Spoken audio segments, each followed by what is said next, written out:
ನಿಜಕ್ಕೂ ಇದು ಪ್ರಥಮ ಬಾರಿಯ ಒಂದು ಪರಿಕಲ್ಪನೆ ಅಂತ ಹೇಳಿ ತಪ್ಪಾಗ್ಲಿಕ್ಕಿಲ್ಲ. 5ನೇ ಚಿನ್ನದ ಪದಕವನ್ನ ಓರ್ವ ಸಾಧಕ ಮತ್ತೋರ್ಬೇಕಾರ್ಗೊಂದು ಜೋರು ಚಪ್ಪಾಳೆ ಬರಲಿ.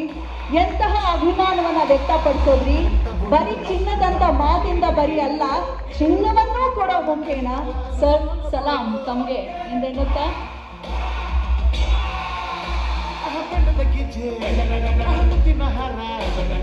ಧನ್ಯವಾದಗಳು. ಇದೇ ಸಂದರ್ಭದಲ್ಲಿ